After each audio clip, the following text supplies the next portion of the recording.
te kino lolas taku ingoa. No Tainui ahau, Ngāti Maniapoto, te taha taku pāpā, taku whaia Ngāti Whawhākia.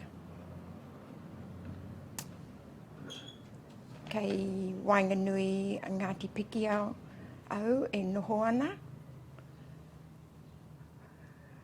I whānau o ku tamariki i konei ki Rotorua. Nā, taku kāinga kei te roto iti. Kia ora.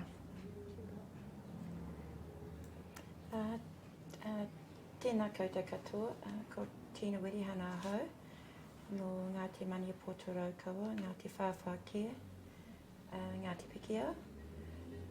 Ko kāinga noho i nai nei ki Wainganui a Ngāti Pikiao, no roto iti, tēnā koutou.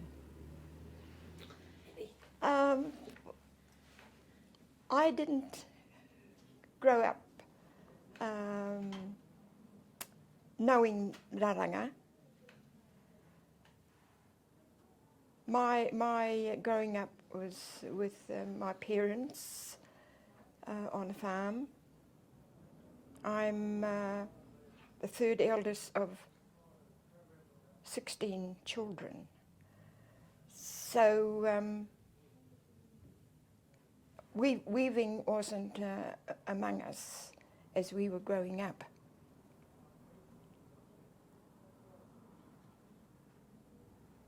We did jobs. We grew up doing jobs on the farm, helping our parents when we were able. And I think I can remember way back to about 6 or 7. Then we had jobs to do. Feed the animals and all that sort of thing. Doing housework and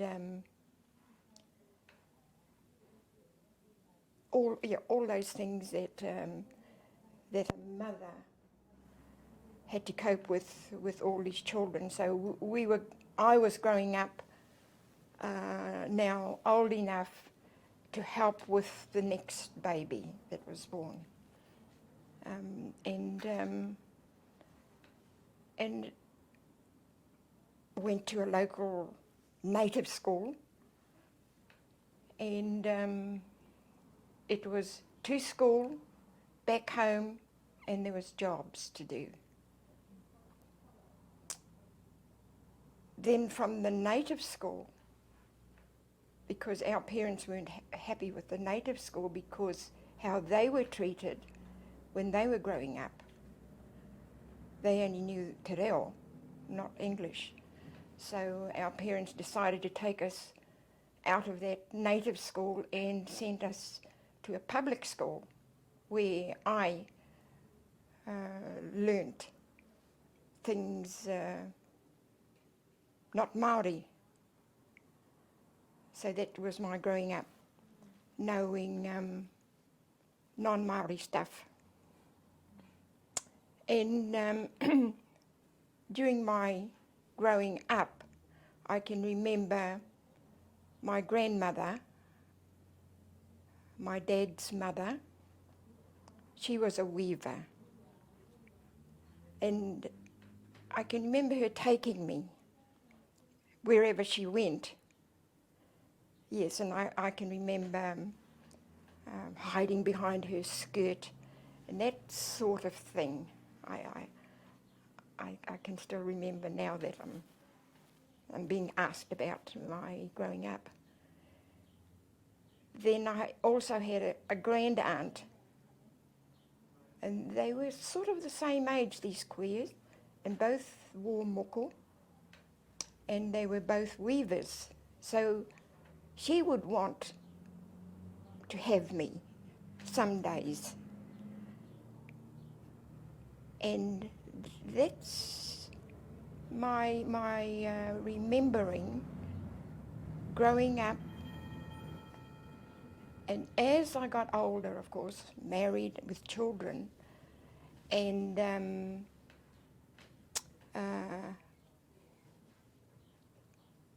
came in contact with harakeke, it took my mind back to my kuia. And knowing by now ngā whakatau ki and all that of our reo, our tikanga, not that I know it all, but knowing some of it, I flick back to my kuia and thinking, maybe that's what they were doing to me. They wanted one of their moko to inherit their knowledge in naranga. I don't know. But I do believe that's what they were doing to me. Where one would take me and the other, and then the other would want me as well. And they both wove more whāriki. And then the house that they had was a kauta, that we know what a kauta building is. And they lined, or my grand aunt lined her walls with whāriki, halfway up, and the rest was newspaper around. And I still have visions of that whare at our marae back at Parawera. Yeah, it was beautiful. And the layers of whāriki on the papa, dirt floor, were the rough weaving that I can remember, the wider woven whāriki. Then they had the nice ones like this over the top. And that's, to me, they gave me what I know, what I learnt in my later years, and to where I am now. I still think of them. I still think of them. And that's my belief. How I became in contact with the pāharakeke was through these kuia. And I at the time, I was the only one out of my 8 sisters that learnt the raranga. My other sisters didn't have. But since what I know, I have taught a couple of my sisters, which are now as old as I am. So that is my story to how I came in contact with harakeke through those memories. But to actually do it, well, that's another story again. Well, I was brought up on a farm, pretty much how Mum was brought up on a farm, and in Rotuiti, and I'm the second eldest, but really I'm the third eldest, because Mum's firstborn, which was my sister Anne, she had passed away when she was just a little snipper. And so, but now I look at myself as the second eldest. And we brought up on a farm in Rotuiti, and I didn't have a sniff of the flax back in those days. And unlike Mum, we had our jobs to do too, and to early jobs before going to school as a way of contributing to helping Mum and Dad. Not that we had to do the jobs, but we were responsible because we were the only place in Roshwiti that didn't have electricity. So our upbringing in terms of facilities to make things easier for us, we didn't have that. But what I do remember on the farm, on Sundays we used to, other than see a little red van coming up the farm road, and we'd say, oh, here comes so-and-so, or we'll see a little truck come up the drive when we were kids. And that used to be our Auntie Mary, my dad's sister, who lived here in Waka. And it wasn't until later in my years then I realised why she was coming to visit us, other than to visit us, but she was also coming to cut the harakeke, the pa harakeke that we had grown between the house and our veggie garden and the creek, and the harakeke was up on the little bank. Hey, Mum. And then she would always go out there and she would clean the harakeke. But we didn't have a clue of why she was doing that, but we will help her to pack it up. Because my Auntie Mary was a piu-piu maker. And no one within in Whakare whatever, well, she was one of those women. And so this would happen, several years when we were growing up. And then on Saturdays we will come in to watch my dad play rugby, and the culture that came with rugby after post-rugby matches. And we will go to Auntie Mary's house with Mum, and we waited for my dad. And so when we got to Auntie Mary's house, she had already scraped her pew-pews, and she said, come on, you kids. So we all had shells, and we'd be clicking the backs, but still didn't have any inkling or where that would link up.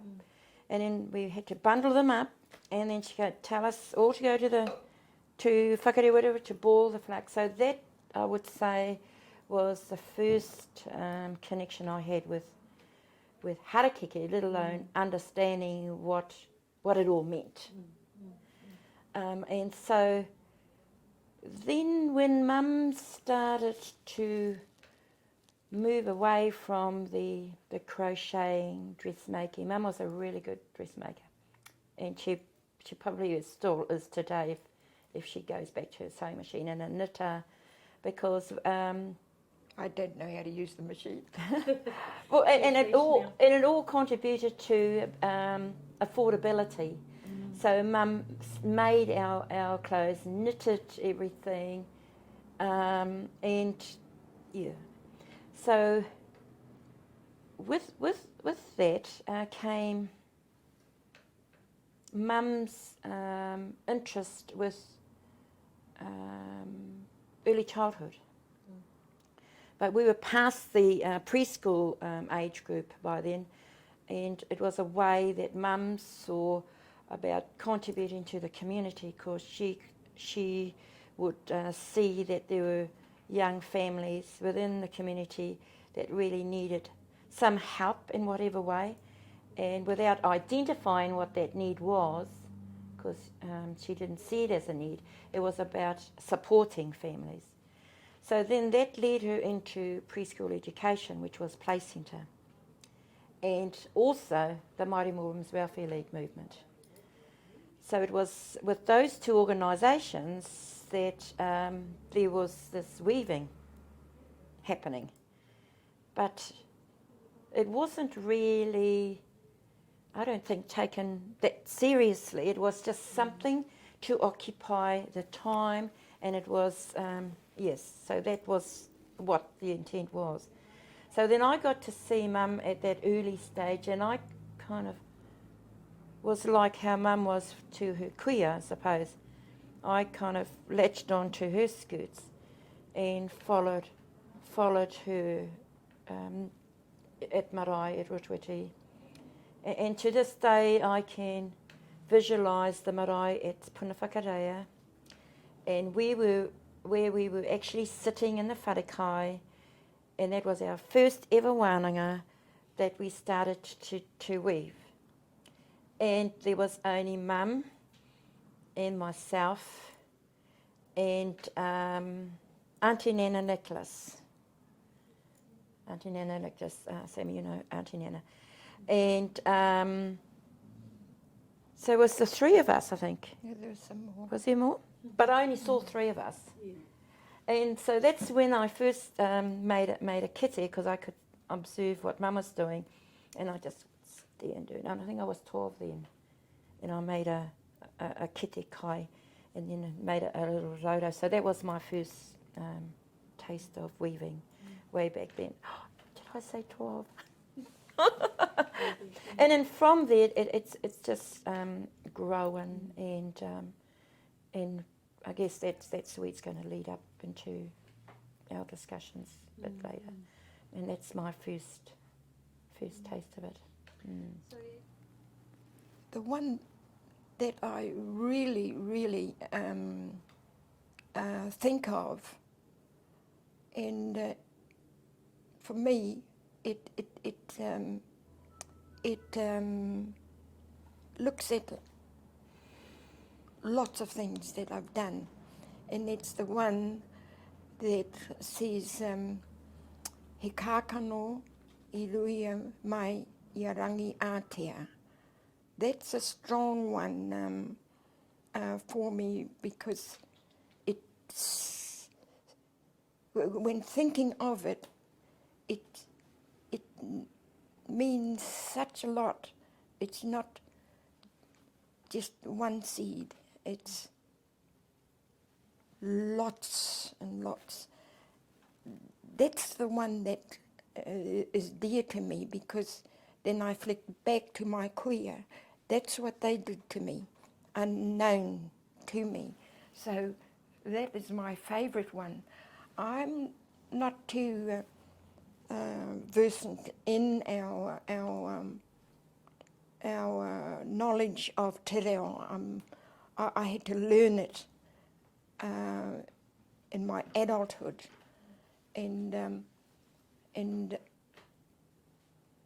I've learnt it here among the Ngāti Pīkehā people, just by listening, and going along to whatever there is at marae, tangihanga, and all that. It's been a place of learning for me about ngā whakatauaki, but not always remembering them. But when I hear them, oh yes, yes. But that's the only one that is really meaningful to me. Well, I'm not saying the others aren't, but that's the one that I remember all the time, and it comes back into my mind quite a lot when I'm weaving, and it's something that just happens. You cannot think of it when you're weaving, and yes. So and then there is another one that is one that goes like this. Kaore te kumara e kōrero mo tōna reka. That is really meaningful, because when I look around, you know, the generations, the younger generations today, they have lots to learn about tikanga. And it's no wonder we more older people, 80s plus, get frustrated when we see what's happening among the rangatahi, how they like to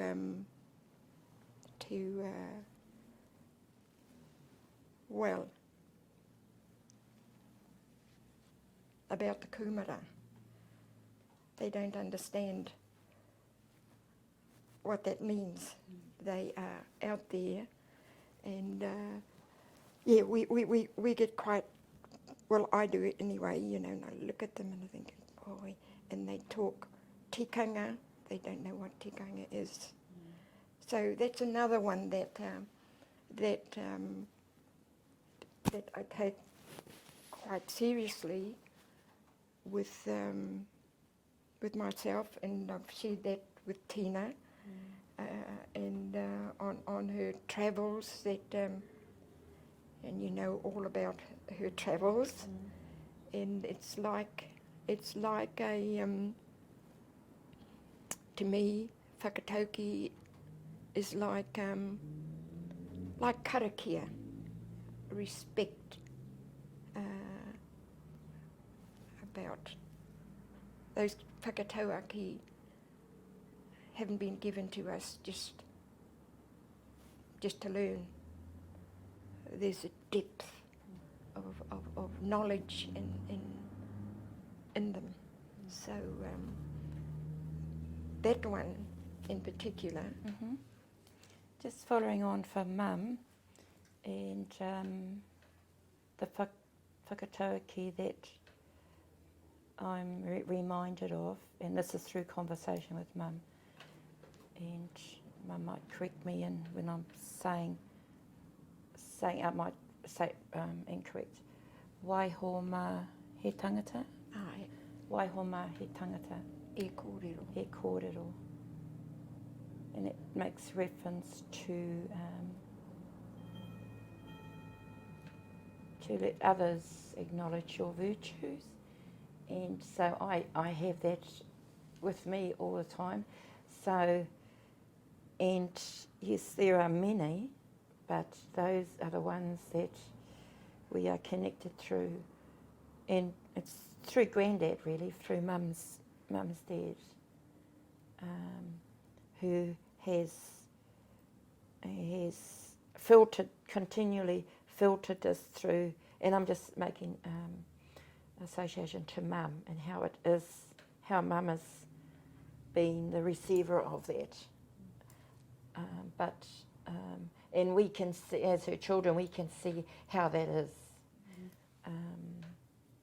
And the other one is one that's common to people is Hutia Tirito Te Harakiki.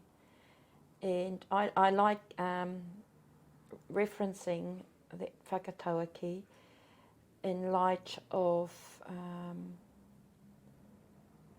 me as the rito, and still is the rito, that without the embrace or the spiritual singing of that bellbird to constantly remind me,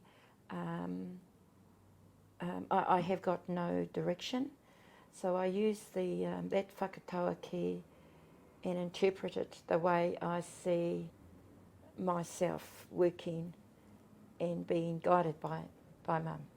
Because really Mum is the one that's guided myself, and now with my three other sisters, who later in their lives have connected to the conversation that Mum and I have known and have done for years, and now they've reconnected to that conversation, and which is really great, because the way we would address it, we would say, okay, here comes the blisters, and then we'll quietly just put our work away so that we can interact, and so we can ensure that the conversation is happening and we didn't let the harakeke appear to come between the whanaungatanga of the whānau.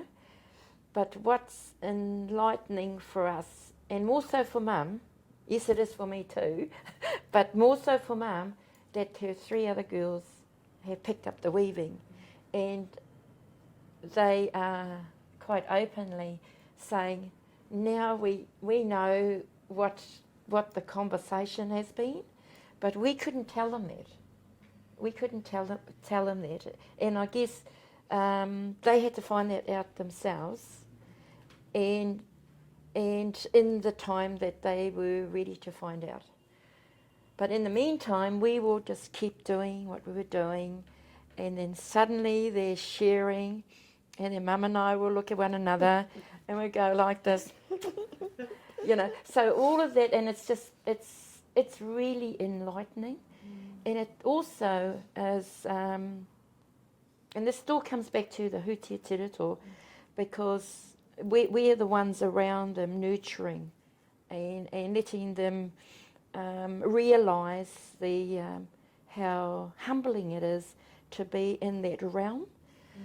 But from my observation, they've seen the practical side and how joyful it is when they've actually prepared and made something.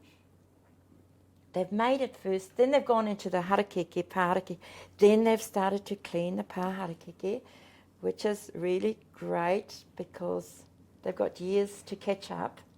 But it's not about the catching up, it's about, it's suddenly, you know, they're suddenly connected. But there's still a lot of learning that from their perspective that they have to experience, but they have to identify how they want to experience further, because really the weaving is only one part of it, and we've lived it, and I've lived it. They have lived it, but not actually experienced it. So yeah. So with the Hutia Te Rito, it has always been about people. And it's also recognising that we are the kaitiaki, and that capacity of kaitiaki, and what we have doesn't belong to us. It is a sharing, and the mode in which we share that information and that practice is how we are and how Granddad has brought the kids up, and how we have come off that growing up, but also recognising on my dad's side too, through Auntie Mary and through those early connections to the harakeke. So yeah, so it's about Hutia Te Rito, and we're still that little wee rito in the middle there. And there's still lots to grasp and to share. I think it's really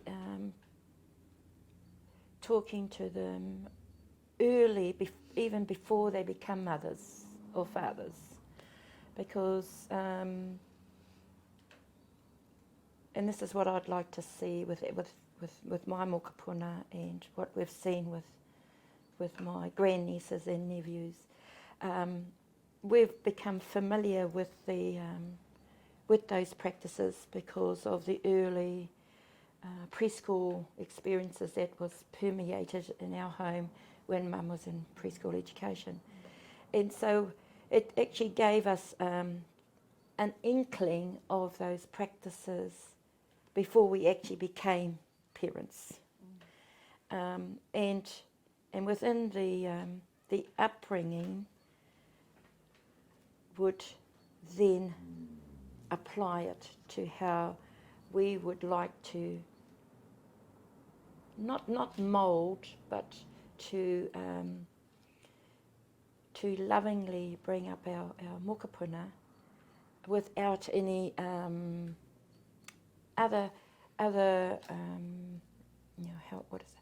Without other interruptions. I'll use the word interruptions as a nice, which is a nicer word in terms of what could conflict it in terms of, abuse and how we are looked upon as women and in that role, and we're not just childbearing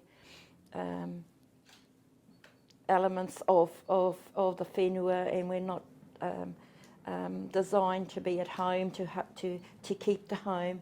It is a balanced practice. So when I'm looking at the harakeke, I see that in the growth structure of the pā harakeke, and looking at the rito, the awhi rito, and so on in terms of the ancestral blades on either side. So if you take a closer look at that growth structure, you can see where the embrace is actually happening long before it actually gets to the rito. So where some of us, with yes, we're all passionate about the practice, but some of us that can read into those overlaps and identify the ancestral blades and the female element and the male element within that construct, it actually makes a lot of sense. So if we look at how we awhi the whole pā harakeke in its whole form, as opposed to an isolated fan, it reflects the papakainga upbringing, and it also reflects the marae upbringing, where you had the many nannies, you had the many mothers that would come and nurture and identify if there was some anxious moments that were occurring, to take the child and awhi the child, so that you're isolating cases that may occur that may not be very pleasant. And that's just come through my observation. So I see that the pā harakeke as a whole being that, because if you isolate a section of the pā harakeke, then you're isolating that whānau from the collective whanaungatanga that is there in the pā harakeke. So when you're planting a take of that pā harakeke, it's in its isolated site position, but as it's been nurtured, it establishes its own pā harakeke as it matures, and then so that collective nurtures. So really the pā harakeke is a metaphor to ideally how we perceive our whānau being. And also the blooms that come from it, the kōrari that comes from it, and all the properties that come from the kōrari, and all the medicinal values that come from within the pā harakeke, beyond it's been used for the weaving, but also the sheltering, or the garments that are made from the pā harakeke, the kākahu that are made from the harakeke, but also looking at the makawe of the harakeke. So when it's constructed into your kākahu, so you're embraced with your queer kaumātua. So if you look at it in that light, and with the beauty that it's adorned with the feathers and whatever else, which is actually the layering which adds that additional warmth to that embrace. But also in terms of the pā harakeke that of today, and yes, we're familiar with collections that often are established because you end up collecting a take from one whānau and another, and then you have a collection which is a national collection of Reni Orchardsons, and that's great, but that was from a personal interest to become a national collection. But frankly, I'm not really particularly interested about that collection. For Mum and I, we're interested in the harakeke that's grown by by a haukainga that reminds you of nannies. Or at the marae, because you have that visual picture of your nannies weaving there. And one example that Mum and I experienced, and it was a real experience, and it wasn't too long after Kataraina Emery had passed away, and who was a weaver back in Rutuiti. And we would see that the harakeke needed some cutting, and we would go into the pā harakeke, and then we'd look up together. Remember, Mum? That would happen on 2 occasions. Yeah. It could have happened on more, but we only sensed 2. And we could smell her tobacco pipe, pocket edition in fact, because she smoked a pipe. And so that was the connection that we would have when we would go to those pā harakeke. And then we'll go back again so we could smell. And this is how it happened. But then the mokopuna uplifted those pā harakeke and relocated them, and with it went all of that. So, but we have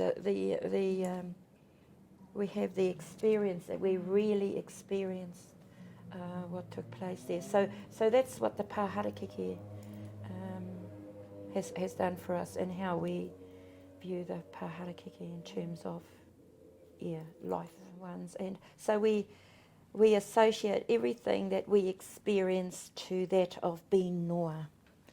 We don't, and yes, we value the tapu element, the balance of tapu and noa. Yes, we do value that, but we don't impose it, because people can read into that the way they want to, and we don't impose how we feel about tapu and noa on others, but just so long as we inform them, and they can go from there and make their own choice of direction. Yeah, so again, it's within that the realm of Hine Te Iwewa, and all the elements that come within that realm, and also in what we're embraced in this whare, it's an example of te wharepura. So it's all of those, encompassing all of those. I'd just like to say one more thing. When Mum was mentioning her upbringing, and she remembers the whāriki on the lining of the walls of the kauta, and that is one of the